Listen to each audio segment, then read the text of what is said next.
बिस्मिल्लाहिर्रहमानिर्रहीम। Welcome to nursing lecture with Imtiaz. Dear student, आज हम बात करेंगे इंट्रोडक्शन टू डेवलपमेंटल साइकोलॉजी के यूनिट नंबर 2 के।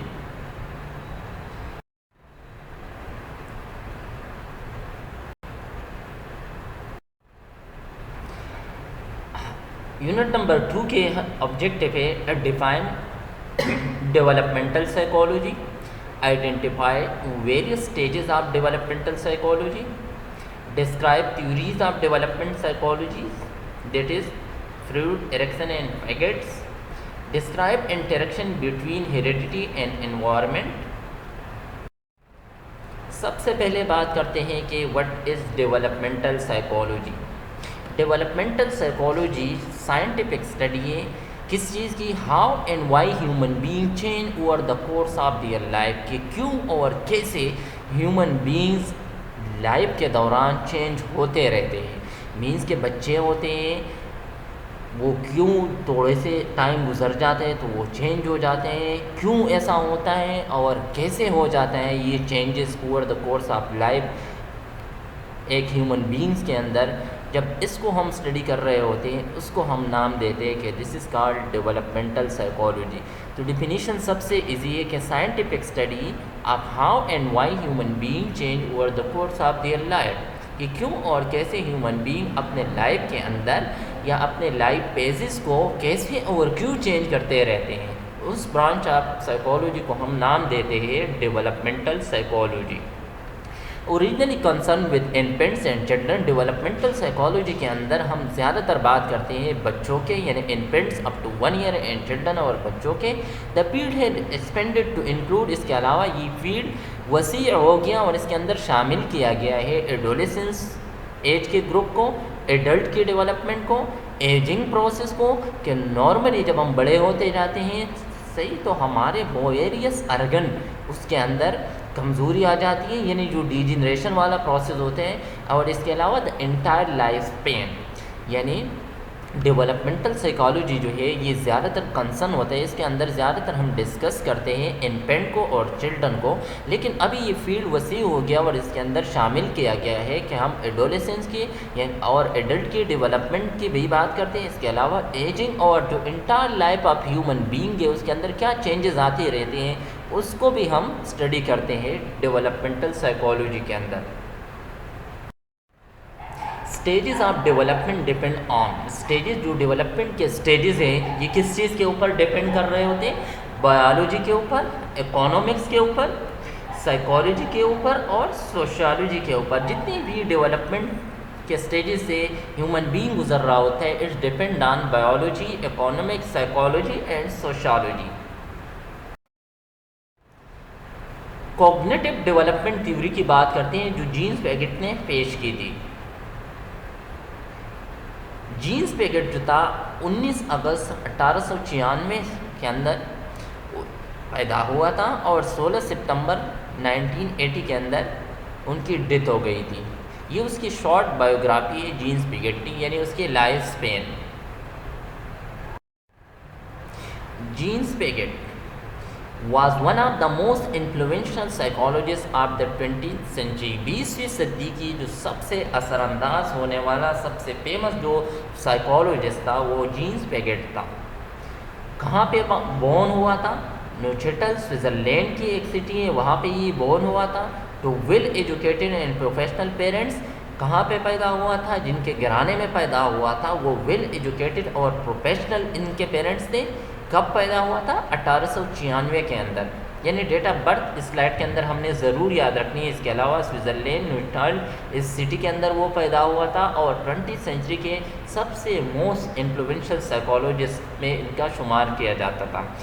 His childhood was not happy one, उसकी जो बचपन थी वो, यानी बचपन की जो इनकी लाइफ थी वो इतनी अच्छी खुशगवार लाइफ नहीं थी। His mother had mental health problem, और इसकी जो माँ थी उसको मेंटल हेल्थ प्रॉब्लम थे। तो इस वजह से इसकी जो चाइल्ड लाइफ थी वो नॉट हैप्पी वन, मीन्स के वो जिस तरह गुजारनी चाहिए थी जीन्स पैगेट ने वैसे चाइल्डहुड नहीं गुजारी। उसकी अंडरलाइंग रीज़न क्या था? क्योंकि उसकी मदर को मेंटल हेल्थ प्रॉब्लम थे।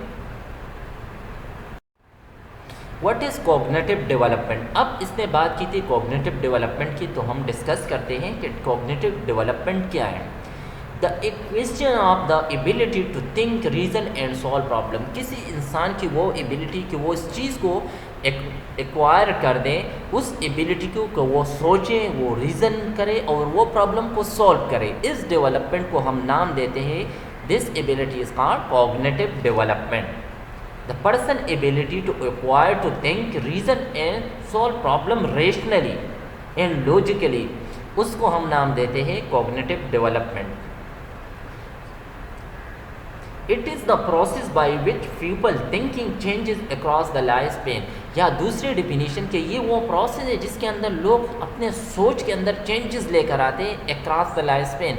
मीन्स के अगर 5 साल का बच्चा है, उसकी थिंकिंग कुछ और होगी, उसकी रीजनिंग कुछ और होगी, उसके प्रॉब्लम सॉल्विंग के तरीके भी अलग होंगे। लेकिन यही प्रॉब्लम अगर 25-30 ईयर्स के ह्यूमन के सामने आ जाती है तो उसकी थिंकिंग के अंदर तब तक चेंजेस आई होती है, उसकी प्रॉब्लम सॉल्विंग एबिलिटी ज़्यादा इम्प्रूव हो जाती है, वो रीजनिंग कर रहा होता है लेकिन लॉजिकली, और उसकी थिंकिंग भी मैच्योर वाली थिंकिंग होती है।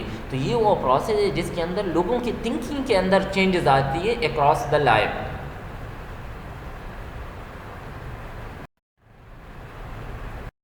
A model of cognition.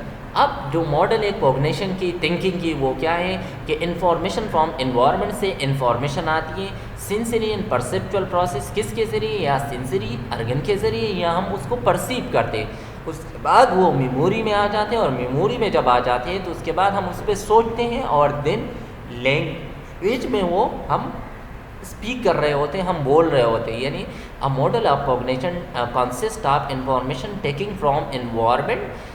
कैसे हम इन्वायरमेंट से अचीव करते हैं, थ्रू सेंसेस एंड परसेप्शन, यानी परसीव करते हैं उसको, उसके बाद वो हमारी मेमोरी में आ जाते हैं, और मेमोरी के बाद हम उस पर थिंक कर रहे होते हैं, और then we able to speak about. Relevancy to psychology. Faget studies cognitive development by observing children in a particular to examine how their thought process change with age. फेगेट्स की जो स्टडी थी कॉग्निटिव डेवलपमेंट पे, वो ये थी कि वो बच्चों को ऑब्जर्व करते थे किसी पार्टिकुलर सिचुएशन के अंदर, और एग्जामिन करते थे कि उनके थॉट प्रोसेस के अंदर एज के साथ कैसी चेंजेस आती रहती हैं। ही pioneered a way of thinking about how children grow cognitively, यानी उसने सबसे पहले ये डिस्कवर किया था, वो बानी था इस चीज़ की कि बच्चे कैसे सोचते हैं जब वो बड़े होते जाते हैं, तो उनके कॉग्निशन यानी थिंकिंग के अंदर कैसी चेंजेस आ जाती है। Suggesting that the develop in 4 distinct stages, और उसने कहा कि जो बच्चों के अंदर थिंकिंग या कॉग्निटिव डेवलपमेंट है, ये 4 स्टेजेस में से गुजर रहा होता है, यानी 4 स्टेजेस पे ये मुश्तमिल होता है, which always follow a particular order, और ये हमेशा एक स्पेशल ऑर्डर को फॉलो कर रहा होता है। His theory also lead to extensive incorporation of psychology into education. इसकी जो थ्योरी थी ये ज़्यादा एक्सपेंड हो गई, ज़्यादा स्टडी इसके ऊपर की गई है, और इसको ज़्यादा फोकियत इम्पोर्टेंस दी गई है, जिसकी वजह से इसकी जो थ्योरी थी वो आजकल जो साइकोलॉजी की एजुकेशन हासिल कर रहे होते हैं, उस एजुकेशन में इनको शामिल किया गया। की प्रोसेस ऑफ कॉग्निटिव डेवलपमेंट, दो जो मेन इंपॉर्टेंस कॉग्निटिव डेवलपमेंट के प्रोसेस है वो कौन कौन से हैं। Piaget thought development occur through a balancing between the 2 की प्रोसेस। पेगेट का ये सोचता था, पेगेट की ये सोच थी कि जो डेवलपमेंट, जो कॉग्निटिव डेवलपमेंट के अंदर चेंजेस आ जाती है, ये 2 चीज़ों के अंदर अगर हम बैलेंस रखते हैं तो वो एक इम्पोर्टेंट रोल प्ले कर रहा होता है। एक है उसके अंदर एसिमिलेशन। एसिमिलेशन क्या होता है कि ये वो प्रोसेस है जिसके ज़रिए न्यू एक्सपीरियंस को पहले एक्सपीरियंस के साथ मिला दिया जाता है और उसमें इजाफा किया जाता है। The process by which new experience are incorporated into existing schema. Schemas क्या है कि हमारे पास जितनी भी इंफॉर्मेशन आ जाती है उसको ऑर्गेनाइज करना ब्रेन के अंदर, और एक ऑर्डर में उसको कैटेगराइज करना, उसको हम कहते हैं शेमा। फॉर एग्जांपल लेट्स सपोज कि अगर एसिमिलेशन की हम मिसाल ले लें, तो अगर लेट्स सपोज कि एक बच्चा है, उसने अगर ये लर्न किया हो कि डॉग होता है, सही। फिर अगर डॉग की उसने शेप को आइडेंटिफाई किया कि इसके 4 लेग्स होते हैं और इस शेप के जब भी कोई जानवर एनिमल होता है तो वो डॉग होता है, लेकिन जब वो अपने पेरेंट्स के साथ जा रहा होता है और कहीं पर अनदर डॉग की एक स्पेशल टाइप्स अगर उसके सामने आ जाए और उसके पेरेंट्स कहें कि ये देखो ये बुल डॉग है, लेट सपोज कि ये बुल डॉग है, तो बच्चा जो पहले जिसने सीखा था कि डॉग होता है जिसके 4 लेग्स होते हैं, अब उसके नॉलेज के अंदर इजाफा हो गया कि अब बुलडॉग भी होता है इन डॉग के अंदर। The child attempt to manipulate incoming information to fit with an existing thought pattern। अब जो बच्चे के नई चीज़ें आ जाती हैं, कोई प्रीवियस उसके पास नॉलेज हो और नई चीज़ उससे रिलेटेड आ जाती है, तो वो जो पहले से एग्जिस्टिंग थॉट पैटर्न होता है उसके अंदर उसको फिट करते हैं, यानी मैनिपुलेट करते हैं उस इनकमिंग इन्फॉर्मेशन को, जो एग्जिस्टिंग थॉट पैटर्न है उसके अंदर उसको फिट करते हैं, उसमें इजाफा हो जाता है।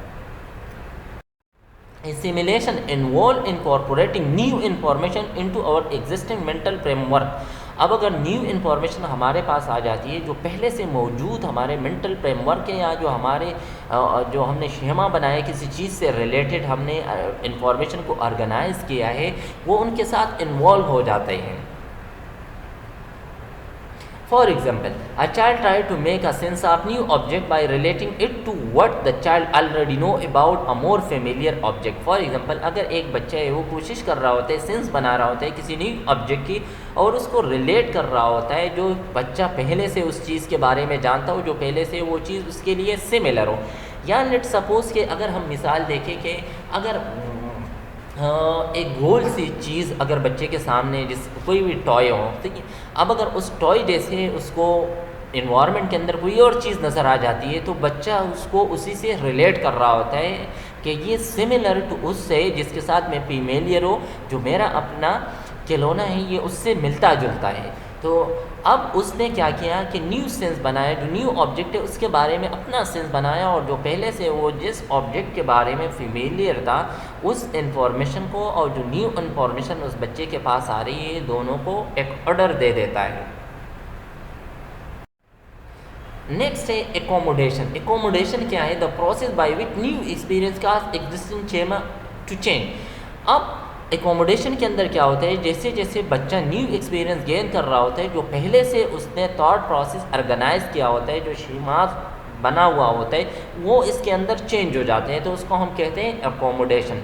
इफ न्यू इनकमिंग इन्फॉर्मेशन, अगर न्यू इनकमिंग इन्फॉर्मेशन आ जाती है does not fit in any of the child schema, अगर कोई न्यू इन्फॉर्मेशन आती है और वो बच्चे के जो पहले से ऑर्गेनाइज थॉट प्रोसेस है उसके अंदर फिट नहीं होते, the child is forced to expand and change those schema, तो बच्चा क्या कर रहा होता है कि वो फोर्स लगा रहा होता है इस न्यू इन्फॉर्मेशन को वो पुराने शेमा के अंदर फिट करते हैं, इन्हीं हाँ तो वो शेमा उसकी वजह से चेंज हो जाता है।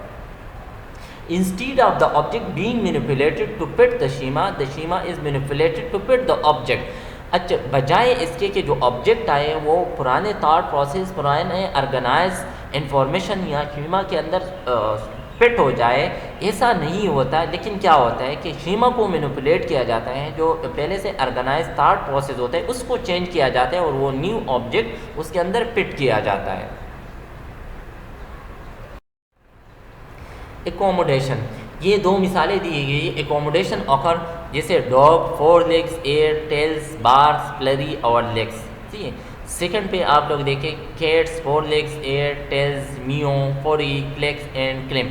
अब इसके अंदर क्या है कि दो मिसालें हमारे पास है, एक डॉग की और एक कैट की। तो डॉग की अगर लेट सपोज बच्चे के पास पहले से इन्फॉर्मेशन आ जाती कि वो ऐसा होता है, सेकंड नंबर पे अब बच्चे की माइंड बन गया कि 4 लेग्स, एयर, टेल्स, बार्स और फ्लरी, क्लिक ऐसा जब भी होता है उसको हम डॉग कहते हैं, यानी वो डॉगी होता है। सिमिलर वो इन अदर एनिमल्स को जब देखता है तो वो स्लाइटली डिफरेंस उसके अंदर आ जाते हैं कि ये बार्स और वहाँ पे वो म्यू और इसके अलावा क्लिम वो चलता है, हालांकि डॉग चल नहीं सकता है। तो ये जब डिफरेंस बच्चे के सामने आ जाती है तो बच्चा इस कैट के बारे में भी जो पहले उसका माइंड बना हुआ था कि 4 लेग्स वाला ही एनिमल होता है और वो डॉग होता है, अब बच्चे के माइंड के अंदर है कि 4 लेग्स वाला जो होता है वो सिर्फ डॉग नहीं होता, वो कैट भी हो सकता है। ठीक है, इसके अलावा जो 4 लेग्स वाला होता है वो बार्क करता है, वाइल पहले बच्चे की माइंड के अंदर ये वाली इंफॉर्मेशन ऑर्गेनाइज हुई थी। अब बच्चे ने जब केट को देखा और उसने म्यू की आवाज़ सुनी तो अब बच्चे के अंदर वो जो पहले से थॉट प्रोसेस था, जिसका माइंड था कि 4 लेग्स वाला जो होगा वो या डॉग होगा, सेकंड पे वो बार्किंग कर रहा होता है, ये बच्चे के माइंड के अंदर ये वाली थिंकिंग, ये शेमा फिट था। अब बच्चे के माइंड के अंदर ये फिट नहीं होगा, क्योंकि उसको अब अंदाज़ा हो गया कि 4 लेग वाला सिर्फ डॉग नहीं होता, वो केट भी हो सकता है, और इसके अलावा वो बार्क नहीं, वो म्यू म्यू की आवाज़ भी निकाल सकते हैं। तो इससे वो बच्चा क्या कर रहा होता है कि जो पहले से ऑर्गेनाइज थाट्स जिसको हम शीमा कहते हैं, उसके अंदर इसको फिट करने के बजाय पहले से जो शीमा बना होता है, जो उसका माइंड बना होता है कि 4 लेग्स वाला ये डॉग होगा, अब ऐसा नहीं होगा, वो उस प्रोसेस को चेंज कर देता है। The child return to a state of equilibrium, a schema about cats has been form. ठीक है, फिर बच्चा क्या हो रहा होता है कि वो इक्विलिब्रियम स्टेट पे आ जाते हैं और एक न्यू शीमा या ऑर्गेनाइज थॉट केट से रिलेटेड भी उसके ब्रेन के अंदर डेवलप हो जाती है। अब बच्चे को अंदाज़ा है कि 4 लेग्स वाला सिर्फ केट नहीं होगा, वो डॉग भी हो सकता है।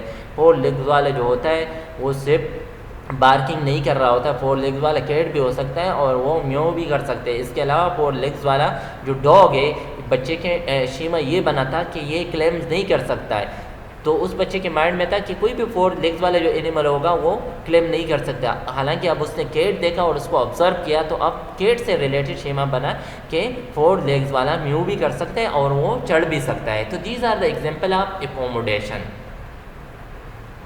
अब बात करते हैं स्टेजेस की। द सेंसरी मोटर स्टेज, ये कब से स्टार्ट होता है? बर्थ से लेके 2 ईयर ऑफ एज तक। ये 4 स्टेजेस थे कॉग्निटिव डेवलपमेंट के या कॉग्निटिव ग्रोथ के। Piaget claimed that a child cognitive structure developed by passing through 4 major qualitative and distinct stages. Piaget का ये क्लेम था, उसने ये क्लेम किया था कि बच्चे के जो कॉग्निटिव डेवलपमेंट है वो कैसे डेवलप हो जाती है, वो 4 मेजर क्वालिटेटिव स्टेज में से या डिफरेंट स्टेजेस में से उस बच्चे को गुजरना पड़ता है, तब उसकी कॉग्निटिव स्ट्रक्चर या कॉग्निटिव डेवलपमेंट हो जाती है। Children think with their ears, mouth, eyes and hand. Piaget's के ये बिलीव था कि बच्चे जब सोचते हैं तो वो किससे सोचते हैं? एयर से, माउथ से, आई से और हैंड से। एट बर्थ, जब बच्चा बाय बर्थ होता है या इन्फेंट होता है, schema are limited to motor reflexes, उसकी जो ऑर्गेनाइजेशन होती है या जो थॉट प्रोसेस थिंकिंग होता है वो सिर्फ लिमिटेड होती है, सिर्फ मोटर रिफ्लेक्सेस तक। As the child get older, जैसे बच्चा बड़ा होता जाता है, it build upon those reflexes through exploration developing more complex schema. उसके बाद जैसे बच्चा बड़ा हो जाता है तो वो अपने मोटर जो उसके रिफ्लेक्सेस है इसको बढ़ा रहा होता है, एक्सप्लोर कर रहा होता है, मज़ीद उसके अंदर इजाफा कर रहा होता है और एक complex organisation of thought process यहाँ शीमा डेवलप हो जाता है। The child begin to develop very basic language skill, जैसे जैसे बच्चा बड़ा होता जाता है अब बच्चा बेसिक जो लैंग्वेज स्किल है जैसे मम्मा पापा ये वाले लैंग्वेज स्किल डेवलप कर रहे होते हैं। ऑब्जेक्ट परमानेंस, ऑब्जेक्ट परमानेंस क्या है? By around 8 to 9 month of age, जैसे 8 और 9 मंथ आ जाते हैं, बच्चे की उम्र इतनी हो जाती है, the child attain object permanence, तो बच्चे क्या हासिल करते हैं? Object permanence are the awareness that an object continues to exist even when it disappear from sight. Mean के सिंपल, अगर 8 से 9 महीने का बच्चा है, हम अगर उससे एक चीज़ को छुपाते, उसके नज़रों से दूर करते हैं और बच्चा स्टिल बिलीव, उसको यकीन होता है कि मेरे नज़र से दूर है लेकिन चीज़ अभी भी मौजूद है, this is called object permanence. ये 8 to 9 मंथ के अंदर ये डेवलप हो रहा होता है, यानी ये वाला सेंस, ये वाला थिंकिंग प्रोसेस बच्चे के अंदर डेवलप होते हैं। अगर हम उसके नज़रों के सामने कोई चीज़ पड़ी होती हम उसको गायब कर देते हैं, कहीं रख देते हैं उसके सामने, उसके नज़रों से हटा देते हैं, बच्चा फिर भी बिलीव कर रहा होता है कि वो ऑब्जेक्ट स्टिल एग्जिस्ट, के अब भी मौजूद है, तो उसको हम नाम देते हैं कि this is called object permanence. और ये 8 to 9 मंथ के अंदर डेवलप हो जाते हैं। फिर भी डिफरेंट बच्चों के अंदर माइलस्टोन जो होते हैं डेवलपमेंट वो अलग अलग होती हैं। Goal directed are intentional action, action that are produce consciously for the purpose of achieving a desired end. बच्चे इस उम्र के अंदर क्या करते हैं कि वो कॉन्शियसली कोई भी एक्शन परफॉर्म कर रहे होते हैं जिसकी वजह से जो उनकी डिज़ायर होती है, पर्पज़ ऑफ अचीविंग अटेंशन और डिज़ायर के वो डिज़ायर पूरे हो जाए, तो वो ऐसे एक्शन भी परफॉर्म कर रहे होते हैं इस स्टेज के अंदर।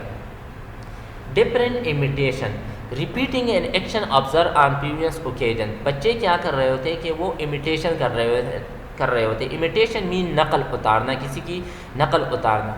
बच्चे जब किसी ख़ास मौके पर किसी की एक्शन देख रहे होते हैं या कोई भी एक्शन अगर परफॉर्म किया जाता है तो वो बच्चे दूसरे मौके पे भी उसके बाद भी उस वाले एक्शन को रिपीट करते हैं, तो उसको हम कहते हैं कि different imitation. Stage 2 the pre operational stage. अब स्टेज 2 की बात करते हैं। ये कब से स्टार्ट होते हैं? इसको हम प्री ऑपरेशनल स्टेज कहते हैं और ये 2 ईयर से लेके 7 ईयर ऑफ एज के दौरान ये वाला स्टेज होता है। चाइल्ड इसके अंदर केपेबल होते हैं कि वो कम्प्लेक्स मेंटल रिप्रेजेंटेशन कर रहा होता है, कम्प्लेक्स मेंटल एक्टिविटी परफॉर्म कर रहा होता है। For example words and image को वो एक्सप्लेन कर रहा होता है, वो वर्ड्स को आइडेंटिफाई कर रहा होता है, इमेज के शेप के बारे में बता रहा होता है कि ये गोल है, राउंड है, रेड है, ब्लू है, इवन के कलर के डिफ्रेंशिएशन भी उसको अंदाज़ा हो जाते हैं। तो मोर कम्प्लेक्स मेंटल टास्क के अंदर वो इन्वॉल्व हो जाता है। कैन नॉट या चूज़ लॉजिक और अदर ऑर्गेनाइज थिंकिंग प्रोसेस। हालांकि स्टेज के अंदर वो लॉजिकल रीजनिंग नहीं पेश कर सकता है और उसकी जो थिंकिंग होती है वो भी ऑर्गेनाइज नहीं होती। Child has very narrow thinking display bye. बच्चे की जो थिंकिंग प्रोसेस होती है वो बहुत नैरो होती है यानी लिमिटेड होती है। एनिमिजन अनरियलिस्टिक आइडियाज़ वो पेश कर रहा होता है। नो अंडरस्टैंडिंग ऑफ कन्वर्सेशन, उसको कन्वर्सेशन की समझ नहीं आती। That object can have the same basic properties even if appear differently, that is conversation of volume. Means के अगर एक ऑब्जेक्ट है उसकी सेम प्रॉपर्टीज़ है इवन के वो अपीयरेंटली वो डिफरेंट अपीयर हो रहा होता है तो उसकी जो प्रॉपर्टीज़ है वो सेम है। तो बच्चे को इस चीज़ के भी अंदाज़ा नहीं होता है कि वो कन्वर्सेशन को भी अंडरस्टैंड नहीं कर पा रहे होते। Difficulty with reversibility, realising that in action can be reverse by other action. बच्चे इस उम्र के अंदर ये चीज़ रियलाइज़ कर रहे होते हैं कि जो एक्शन है जैसे हम उसको सिखाते हैं कि ये वाला काम इस तरह करना है, अब बैक भी वो बच्चे उस तरह से वो काम परफॉर्म कर सकते हैं। मीन्स कि इस चीज़ को वो अगर रियलाइज़ करें कि जो एक्शन है can be reverse by other action, means कि हम इसको दूसरे एक्शन से या दूसरे तरीके से भी परफॉर्म कर सकते हैं। सेंट्रेशन क्या है? द चाइल्ड फोकस कम्प्लीटली, बच्चे इसके अंदर एक चीज़ के ऊपर फोकस कर रहे होते हैं and so can not see the bigger picture, और जो दूसरी चीज़ें होती है उसको वो नहीं देख पा रहे होते, उस पर फोकस नहीं कर पा रहे होते। मीन के सिंगल पॉइंट पे फोकस करना इसका सेंट्रेशन। और इसके अलावा डिफ़िकल्टी विद रिवर्सिबिलिटी, बच्चों को रिवर्सिबिलिटी के अंदर भी प्रॉब्लम होते हैं। मीन्स के लेट सपोज के एक शॉपर है उसमें अगर कोई चीज़ें रखी हुई है, बच्चे ने वो सारी चीज़ें निकाल दी है तो अब वो इस चीज़ को रियलाइज़ नहीं कर सकता कि दोबारा भी इस शॉपर के अंदर आ सकते हैं। इगोसेंट्रिज्म, इगोसेंट्रिज्म क्या है? Trouble with thinking from someone else point of view, the child think that everyone see thing from his or her point of view. Egocentrism के अंदर ये होता है कि बच्चे ये सोच रहे होते हैं कि जैसी मेरी सोच है दूसरे लोग भी मेरी तरह ही सोच रहे होते हैं, दूसरे लोगों का भी यही पॉइंट ऑफ व्यू है, यही आइडियाज़ है और यही थिंकिंग है। तो उसको हम कहते हैं कि this is called egocentrism. If I can't see you, you can't see me, means कि अगर मैं आपको नहीं देख सकता हूँ तो आप मुझे नहीं देख सकते हो। ये बच्चों की थिंकिंग होती है, इसको हम कहते हैं कि दिस इज़ कॉल्ड इगोसेंट्रिज्म। कि बच्चों की थिंकिंग ये होती है कि जैसे मैं सोच रहा हूँ, जैसे मैं देख रहा हूँ, जैसे मेरा पॉइंट ऑफ व्यू है, सिमिलर दूसरे लोगों का भी है। नेक्स्ट है stage number 3, concrete operational stage. ये कहाँ से स्टार्ट होते हैं? 7 ईयर से लेकर 12 ईयर ऑफ एज तक। Conversation and reversibility are no longer a problem. इसके अंदर कन्वर्सेशन और जो रिवर्सिबिलिटी जिसको हमने ऑलरेडी डिस्कस किया वो कोई प्रॉब्लम नहीं होता है, उनको बच्चों ने रिजॉल्व किया होता है। Can consider other people perspective, दूसरे लोग क्या सोच रहे होते हैं उनको भी ये कंसीडर रखते हैं, उसको भी माने दे रहे होते हैं, इंपॉर्टेंस देते हैं। बेटर प्रॉब्लम सॉल्विंग एबिलिटीज़ इनके अंदर आ जाती है। Continue to show narrow thinking, लेकिन अब भी इनकी जो थिंकिंग है वो नैरो होती है। उसके अलावा एब्स्ट्रैक्ट रीजनिंग दे रहे होते हैं। Is require can not think outside of the box, mean कि इनकी थिंकिंग इतनी ब्रॉड नहीं होती। और इसके अलावा जो इनकी थिंकिंग होती है वो ऑब्स्ट्रैक्ट रीजनिंग जहाँ पे इनको रिक्वायर्ड होती है, ये लोग वहाँ पे सम टाइम ऐसी रीजनिंग शो कर रहे होते हैं या ऐसे एब्स्ट्रैक्ट थिंकिंग शो कर रहे होते हैं। Next stage, last stage, the formal operational stage कहाँ से स्टार्ट होते हैं? ईयर 11 से लेकर 12 year of age end of, और इसके बाद the most complete stage of development, इसके अंदर जो कोग्निटिव डेवलपमेंट है जीन्स पिगेट के मुताबिक वो कंप्लीट हो जाती है कि अब बच्चे यूज़ कर रहे होते हैं लॉजिकल और अब्स्ट्रैक्ट रीजनिंग जब भी वो किसी कम्प्लेक्स प्रॉब्लम को सॉल्व करते हैं।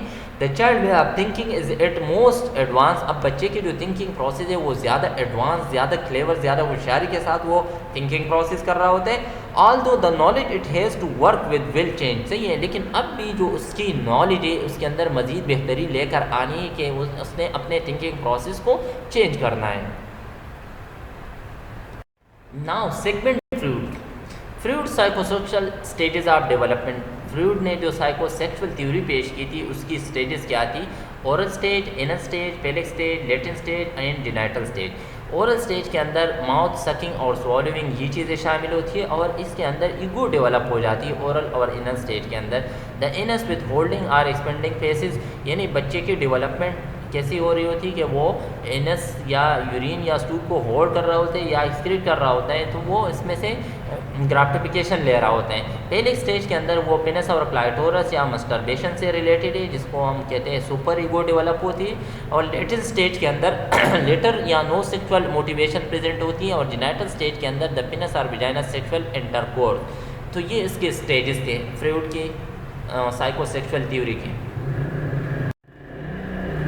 What's make your personality different from other, सही है, कैसे आपकी पर्सनैलिटी दूसरे लोगों से अलग बनती है। Freud search for the answer to this lead him to the discovery that the key to understanding the uniqueness of an individual personality are found in infancy and childhood. Freud ने ये सोचा, उसको इस क्वेश्चन का answer ढूंढ रहा था कि क्यों लोगों की पर्सनैलिटी एक दूसरे से अलग होती है, और आखिर में इसको ये आंसर मिल गया कि हमारे पास अनकॉन्शियस एक्सपीरियंस अलग होती है। सब लोगों की अनकॉन्शियस या जो फास्ट एक्सपीरियंस होती है या जो हमारे अनकॉन्शियस माइंड के अंदर जो मेमोरीज, जो थाट्स, जो बैड एक्सपीरियंस, जो गुड एक्सपीरियंस, ये चीज़ें प्रेजेंट होती है, वो हमारी पर्सनैलिटी को एक शेप दे रही होती है। तो इसलिए हम सब की इन्फेंसी और चाइल्डहुड के अंदर thought process, good experience, bad experience, fantasy, सब चीज़ें अलग अलग होती हैं। इसलिए सब लोगों की भी पर्सनैलिटी अलग अलग डेवलप हो रही होती है और सब लोग एक यूनिक पर्सनैलिटी के हामिल हो जाते हैं। Freud search for answer to lead this discovery that the clue to understanding. Freud जो था वो इस चीज़ की सर्च कर रहा था कि क्या मैं डिस्कवर करूँ, कैसे मुझे अंदाज़ा हो जाए कि यूनिकनेस इंडिविजुअल पर्सनैलिटी कैसे डेवलप हो जाती है। और उसने पॉइंट किया कि ये जो पर्सनैलिटी लोगों की अलग अलग होती है ये असल में इन्फेंसी और चाइल्डहुड के एक्सपीरियंस के ऊपर डिपेंड कर रहा होता है। Freud psychosexual stages.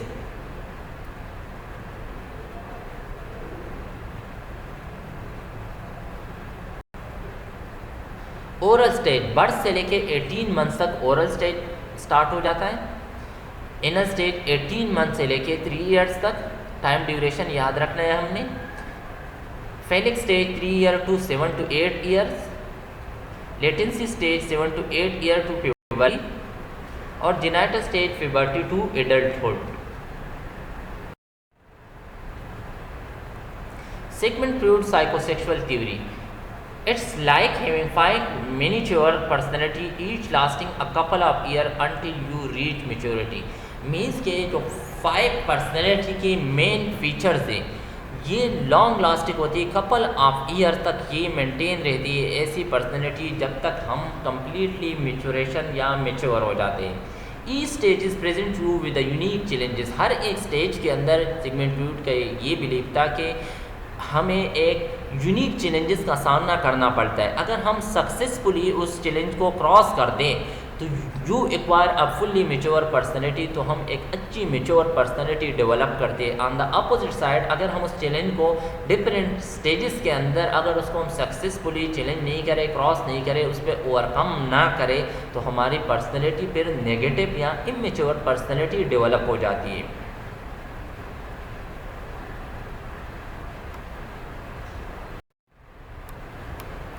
But if you somehow fail to overcome a challenge of one of the stage, you become stuck or fixated there.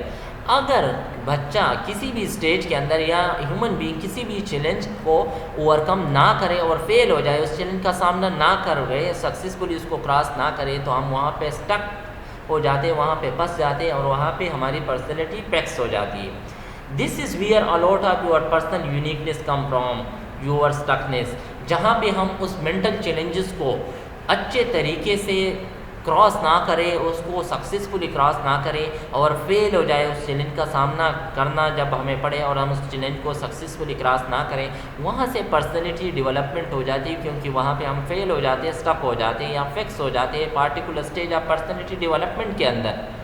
यानी अगर एक बच्चे अगर वो ओरल स्टेज को सक्सेसफुली क्रॉस कर दे तो उसकी मैच्योर पर्सनैलिटी डेवलप हो जाएगी। ऑन द अदर हैंड अगर वो बच्चा वहाँ पे फेल हो जाए, स्टक हो जाए या फिक्सेट हो जाए तो उसकी नेगेटिव पर्सनैलिटी या इमेच्योर पर्सनैलिटी डेवलप होगी। इसलिए हम सबकी पर्सनैलिटी अलग अलग होती है।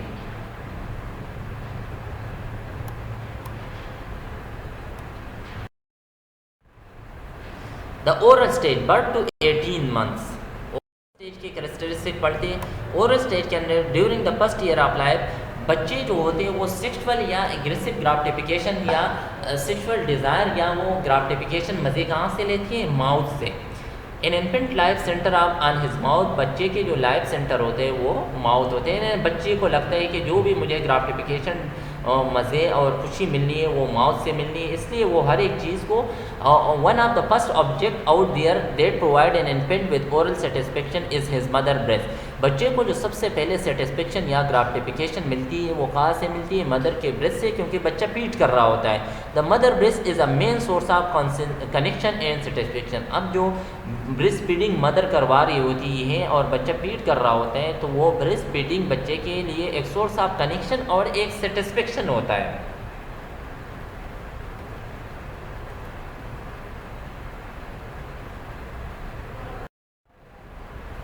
उसके बाद है इनल स्टेज। इनल स्टेज कहाँ से स्टार्ट होते हैं, 18 मंथ टू 3 ईयर तक। All babies has to grow up sometimes, ये सारे बच्चे बड़े हो रहे होते हैं। And when they graduate to the erogenous focus of the inner stage, और जैसे जैसे वो बड़े हो जाते हैं तो अब उनका जो ग्राफ्टिफिकेशन या जो डिज़ायर या जो प्लेजर जहाँ से उनको मिल रहा होता है वो उनका फोकस होता है इनस पे, यानी इनल स्टेज के अंदर। पेलिक स्टेज के अंदर ये कहाँ से स्टार्ट होते हैं, 3 year to 7 year of age, ठीक है, यानी ये 3 साल से लेके 7 से 8 साल तक ये वाला स्टेज होता है जिसको हम पेलिक स्टेज कहते हैं। Begin during the 3rd year of life, जब तीसरा साल स्टार्ट हो जाते हैं बच्चे का तो वहाँ से ये स्टार्ट हो जाते हैं और कब तक ये लॉस्ट रहता है, यानी ख़त्म हो जाते हैं जब बच्चा 6 साल का हो जाता है। The child in this stage is focus on the stimulation of the genital, बच्चे इस स्टेज के अंदर मेन फोकस उनका होता है कि वो किस चीज़ को स्टिमुलेट करे, जेनाइटल ऑर्गन को। ओडिपस कॉम्प्लेक्स बॉयज़ के अंदर ये डेवलप हो जाते हैं और बच्चों के अंदर इलेक्ट्रा कॉम्प्लेक्स हो जाते हैं। ओडिपस कॉम्प्लेक्स का मतलब होता है कि बच्चे जो होते हैं वो अपोजिट सेक्स पेरेंट्स जेंडर की तरफ अट्रैक्ट होते हैं, यानी जो बॉयज़ होंगे वो मदर की तरफ ज़्यादा अट्रैक्ट होते हैं और जो फीमेल्स होती है, जो लड़की होगी वो अपोजिट में सेक्स जेंडर पेरेंट्स की तरफ, यानी वो फादर की तरफ ज़्यादा अट्रैक्ट होगा, जिसको सिगमंड फ्रॉइड ने नाम दिया था Electra complex. Latency stage 7 to 8 year till puberty तक ये स्टेज होता है। इस स्टेज के अंदर न्यू सिग्निफिकेंट कॉम्प्लेक्स और इम्पल्सेस अराइज हो रहे होते हैं पर्सनैलिटी के अंदर। दिस इज लास्ट, ये 7 साल तक रहता है till puberty. The primary personality development जो स्टेज के अंदर होती है वो डेवलप होती है सुपर ईगो,